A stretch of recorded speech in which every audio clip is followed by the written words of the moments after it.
Welcome to the Zono Sports Show, where you know Zonos. Now, Russell Westbrook, he's got to be your guaranteed MVP. You can't sit here and give it to James Harden just simply because of what Westbrook has done all by himself to put his team in position to get a 6th seed. Now, on this past Sunday, Russell Westbrook emphatically breaks the 42 triple-double record. He passes Oscar Robin for the most triple-doubles in one single season. Oscar Robin had 41, tied him the other day, but passed him on Sunday. He also scored 50 and had a buzzer beater. Now, if I'm not mistaken, that's the closest smell, closest aroma to Michael Jordan that I can think of. He embodies the spirit of what Michael Jordan was all about. When I saw that buzzer beater against Denver at the end of the game in a record-setting performance, there was already a record-setting performance just because he passed Oscar Robertson's record. For him to do the things he did definitely reminded me of Jordan's shot over Elo. Definitely reminded me over his push-off, Byron Russell with the hand leaving it up in the air. Russell Westbrook is for sure your guaranteed MVP. There's no way you can deny this man because of what he did on a grand scale with the buzzer beater, with the 50, with the 42 triple-double. That's a three-piece for you, all in one evening. Now, one thing I'd like to ask all my Zonowers, think about this, and I may be the first one to have said this. What if we were wrong about Russell Westbrook when he came to the league?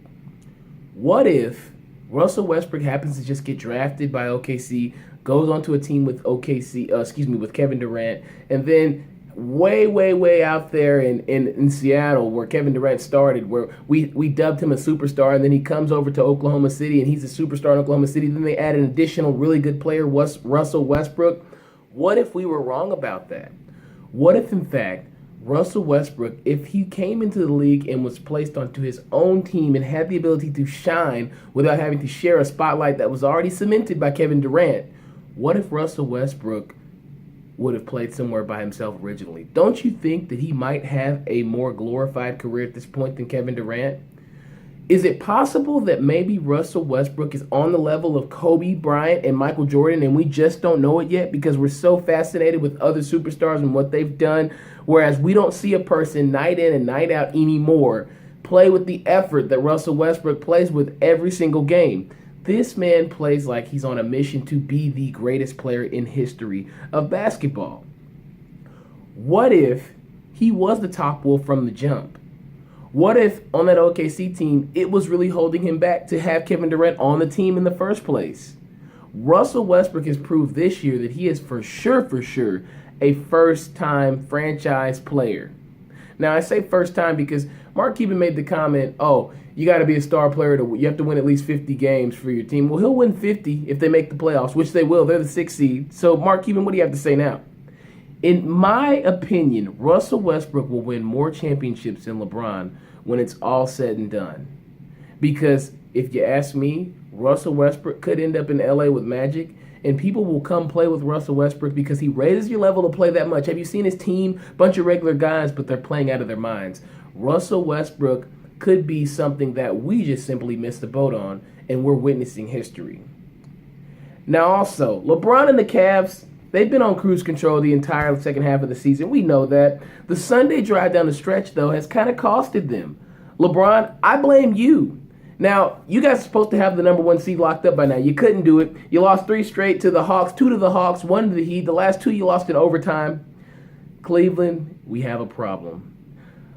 LeBron, you have set up the precedent for this mediocre attitude around that locker room that, hey, we can just cut it off when we feel like it. That's going to hurt you in the playoffs. Boston can smell blood in the East. Washington can smell blood in the East. Now, what are you guys going to do to cover up those wounds? Because they've been exposed. Kyrie and LeBron rested last night for calf and a knee, but come on, guys.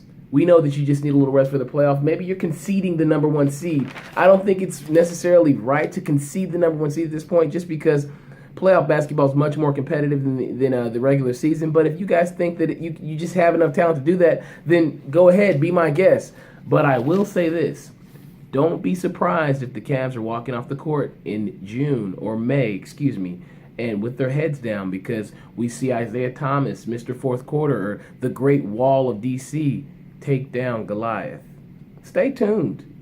Now, golf-wise, of course, Sergio Garcia wins the Masters over Justin Rose on a one playoff hole. But the concern after the tournament was there too much bromance? Yeah, I know these guys were Ryder Cup teammates, and it was great for Sergio Garcia, judging from his history, to win this major. He said a few years ago that he wasn't good enough to win a major, but he got it done in the Masters on Sunday. Now, the one thing about golf, yeah, you're playing against the course, but when are these golfers going to keep the competition pure?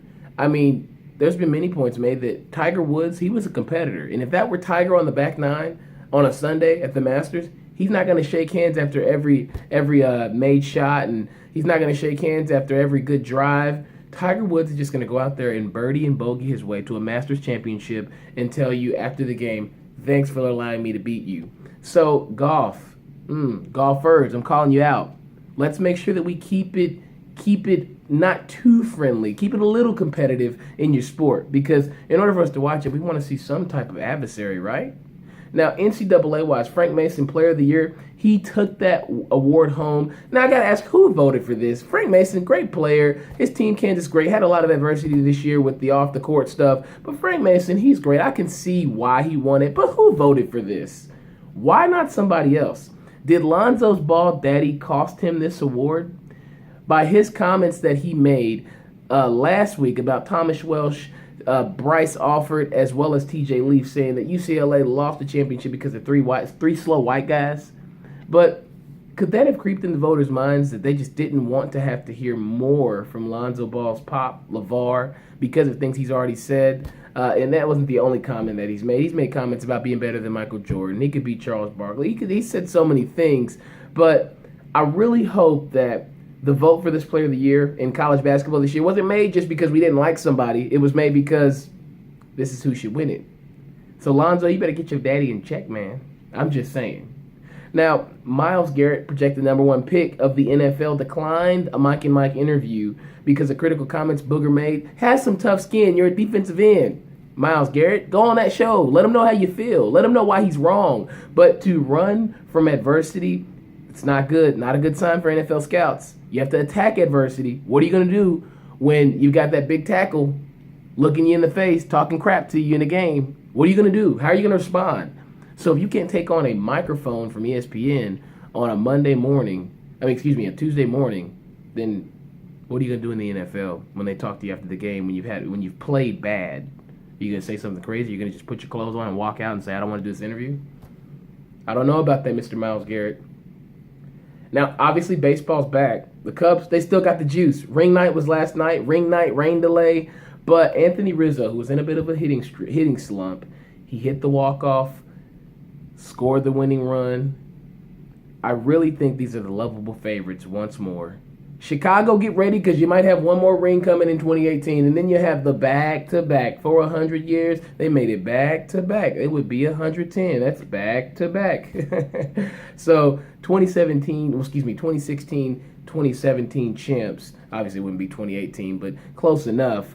I really think the Cubs are the ones who can get this done. They are a team that's stacked. They still got Schwarber. They still got Zobrist. They still got Chris Bryant. This lineup's unstoppable. So keep calling them your lovable favorites because they might take it home back to back. Now, next show, you definitely have to check out some Zono Sports. We'll do our season wrap-up of basketball and the NBA. We know that the playoffs are about to start. Who's going to win it all, though? Who can win the juice? Who can get the chip? Who can do it? I'll tell you next time here on Zono Sports. And thank you for watching, where you know Zonos.